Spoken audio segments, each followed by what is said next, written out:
everyone, it's Elizabeth from Elpis Astrology at elpisastrology.com. Thanks for joining me today. So this is my astrological take on the astrology for May 2022. So we're continuing with the eclipse season here with another eclipse in May, at the midpoint of May. We've got a Mercury retrograde and then a new moon at the end of the month. So let's start off with the 5th of May.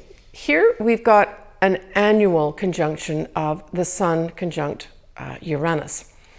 It's at 14 degrees though of Taurus, so we're reaching kind of the midpoint here of Uranus going through Taurus.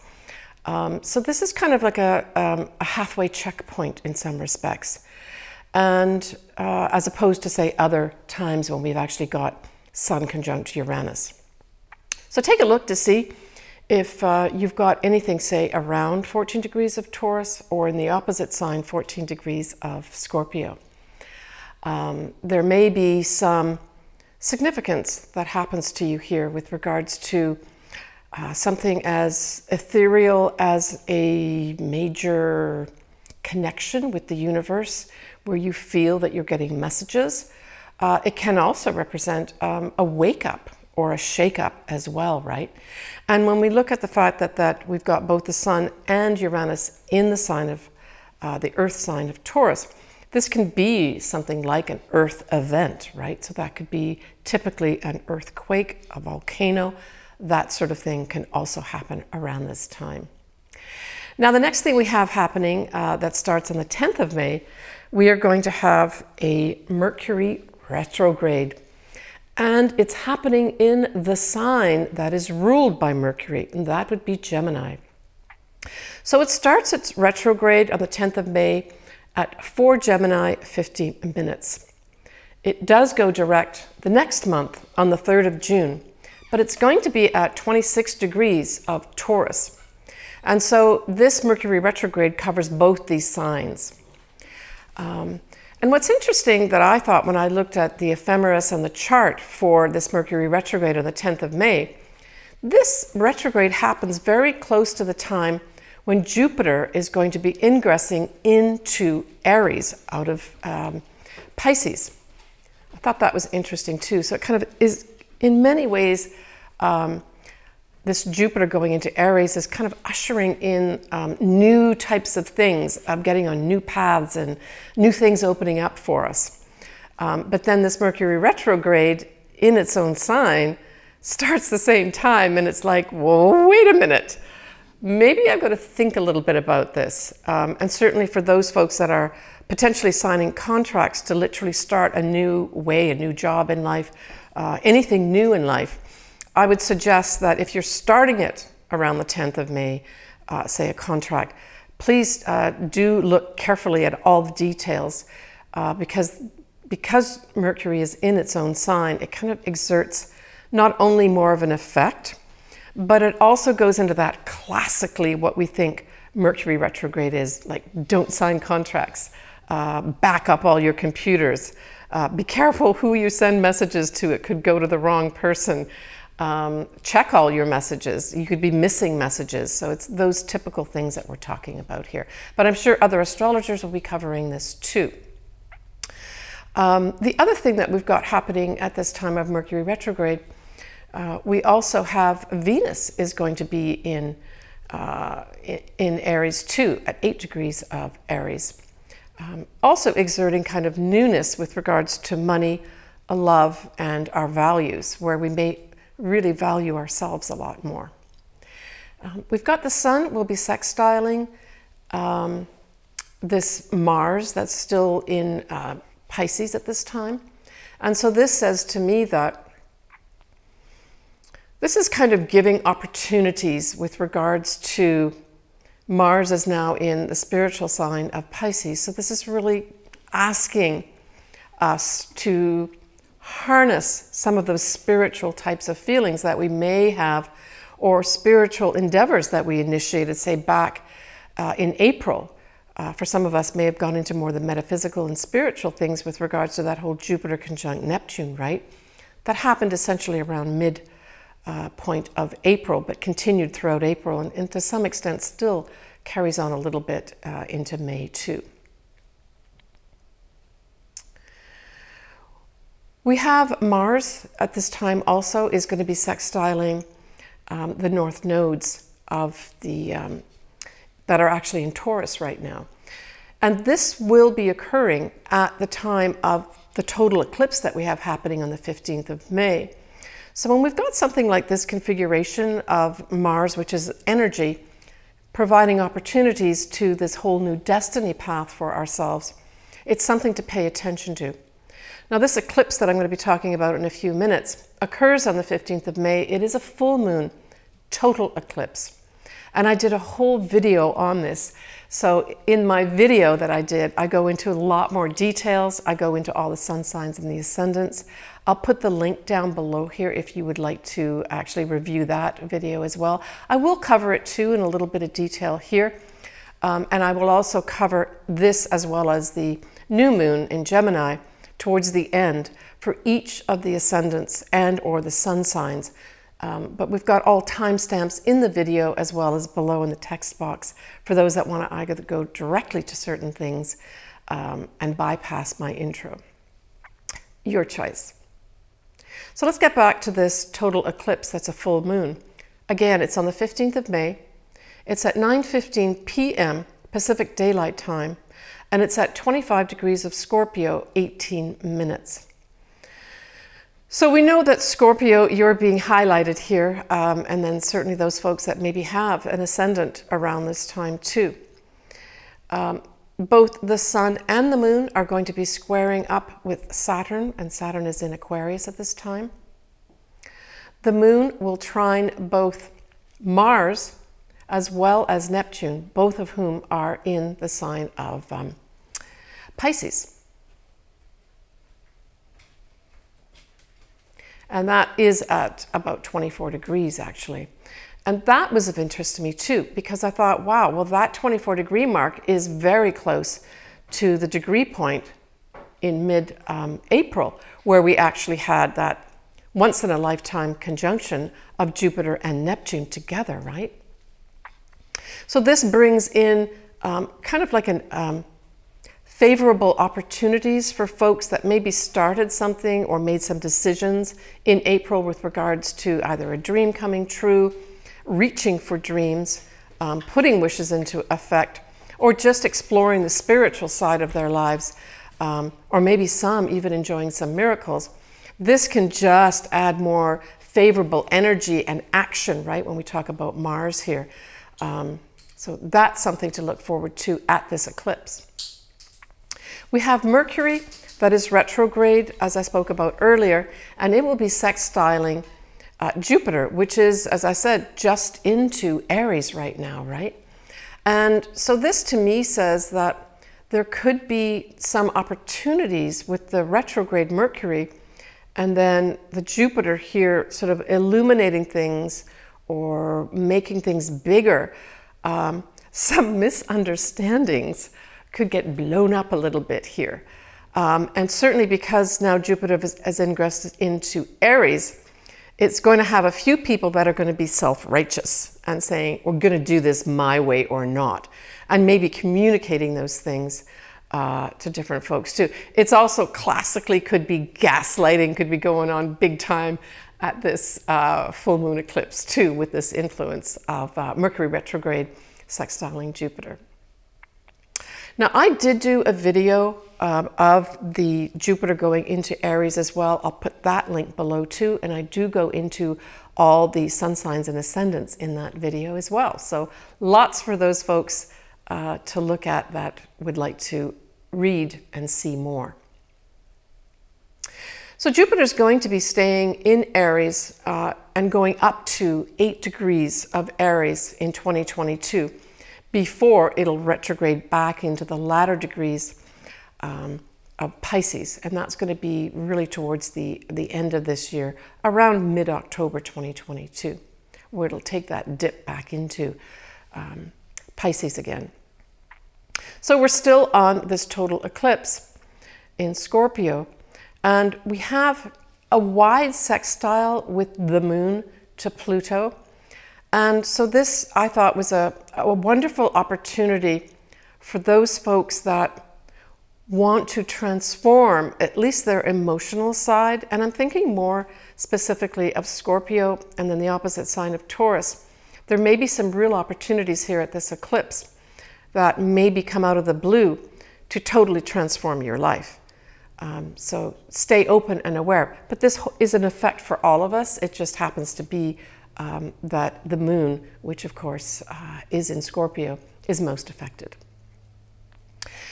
We have a Venus that is in Aries, as I mentioned, and it's going to be conjuncting the wounded healer of Chiron. So Venus in this standing here, or this transit and conjunction with Chiron, is really saying, I would like to make things sweet, nicer for you, more from the sense of a balm, in terms of BALM, that I want to stop this wounding that you might have and help you heal a bit. And the way this may come in, though, may be unusual. It may be that it comes through as an individuated thing. So this says to me there may be individuals decide to do it their own way with regards to healing. And this can apply to a general sense where people decide how to heal themselves of the virus, but it can also be specific for individuals with regards to those that do need to heal.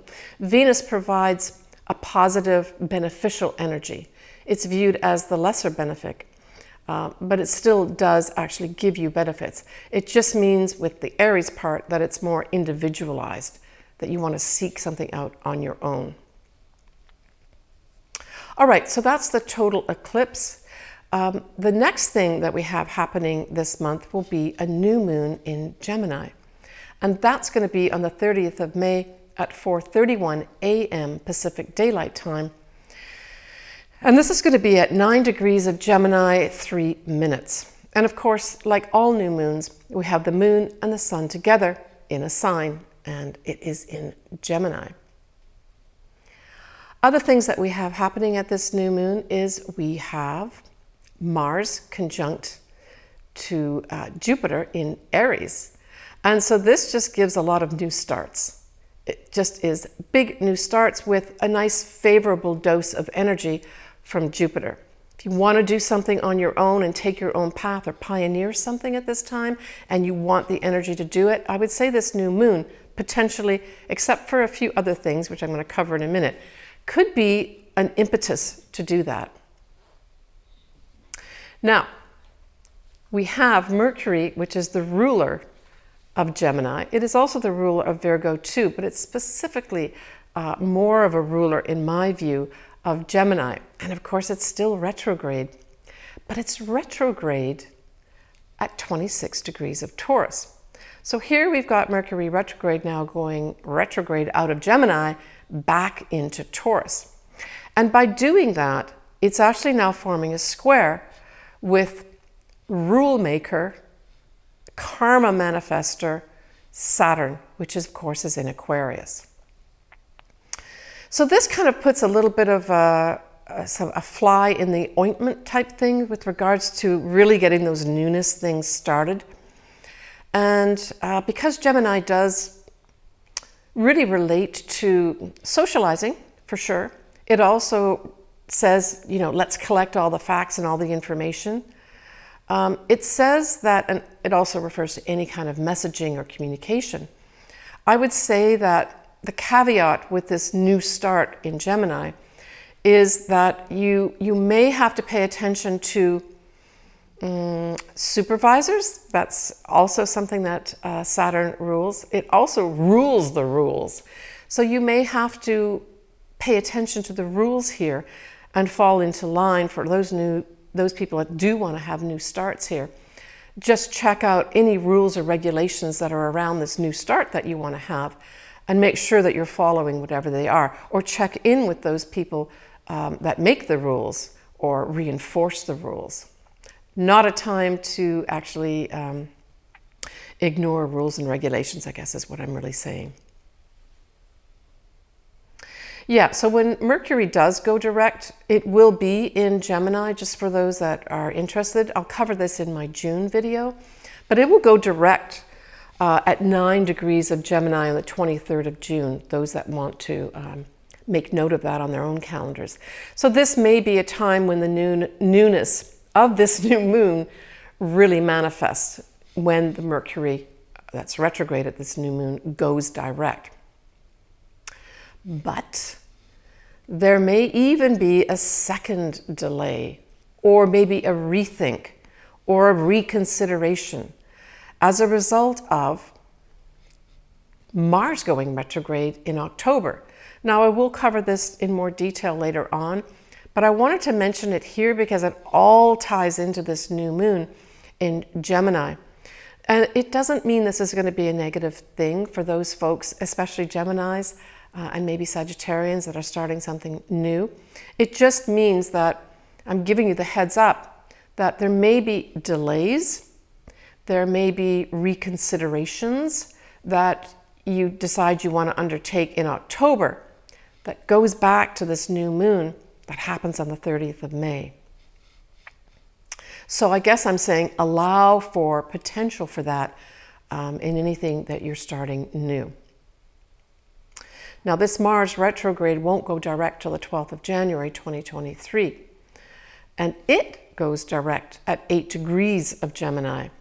And why is that important?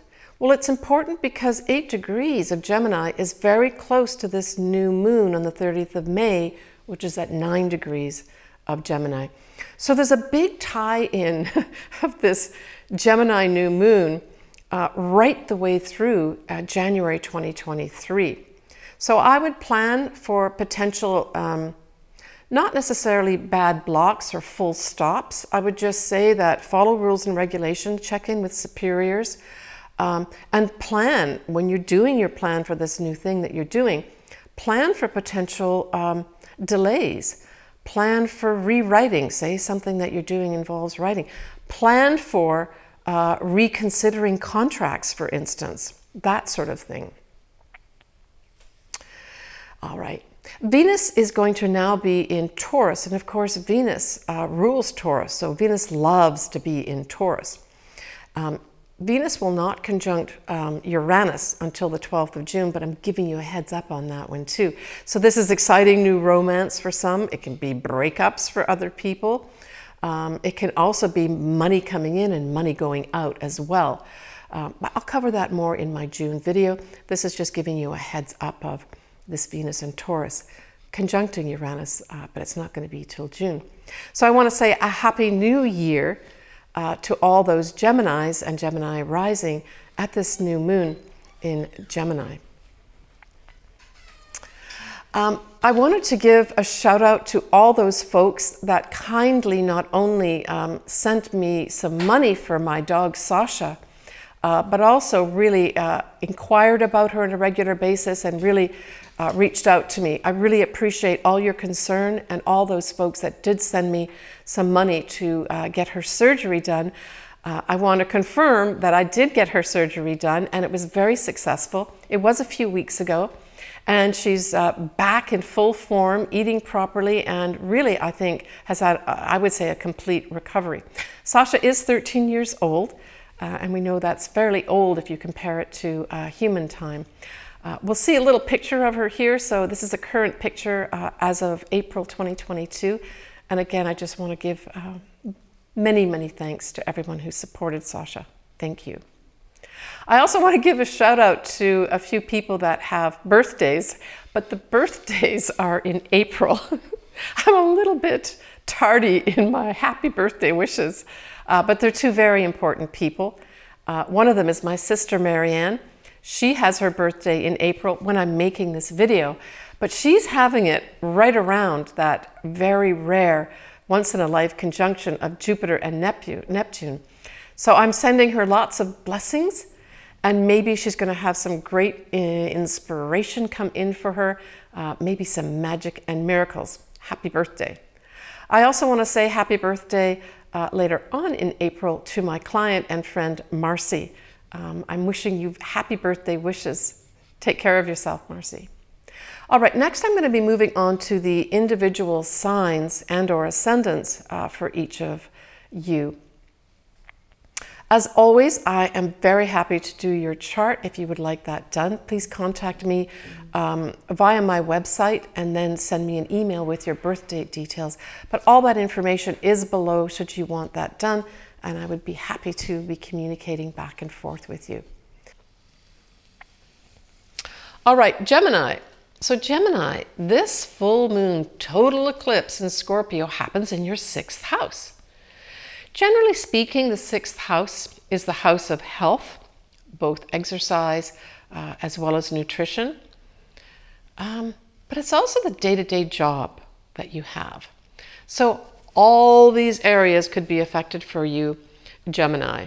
You could decide at this time that you've got to let it go of a way that you've been eating, that the way you've been working out, and you just do a whole rechange on it. And that's what you do because you want your health to be better. You could have some attention put on your health that says you've got to change something here in order to have better health. Those are all positive things, Gemini. But you could also have a big change up in your day-to-day job. And you could be given opportunities here where your job that you've been doing is eclipsed out of your life and a new one comes in. Perhaps one that's a lot more exciting for you too. And for those folks that don't work, that are retired, this really refers to what do you do day to day. This could also have a big change up for you where whatever you were doing goes away and then new things come in that you're going to be doing on a daily basis. When we look at the end of the month, Gemini, you have your new moon that's happening in Gemini. So Happy New Year, Gemini. There's a few little kinks to sort out though with this new moon in Gemini. I would say that you really need to look at the 8th of December around that time period because you're going to have a full moon in Gemini on the 8th of December. And you're also going to have a Mars retrograde in your sign, Gemini, conjuncting that full moon. So mark on your calendar, Gemini, the 8th of December, let's just say the month of December, is probably going to be a time that whatever new things that you started at the end of May is going to come to some kind of fruition, and you may have to do some adjustment at this time or reconsider things because that Mars retrograde is going to be influencing the full moon in your sign in December. That's going to bring this newness that you've got going on to some kind of culmination or ending. Now, it doesn't mean that your job's going to end if it's a new job you're going to start. It could mean that you decide that you're going to just put less energy. I mean, when you've got a Mars retrograde there, it may mean that less energy is going to be required for whatever new thing that you started at the end of May.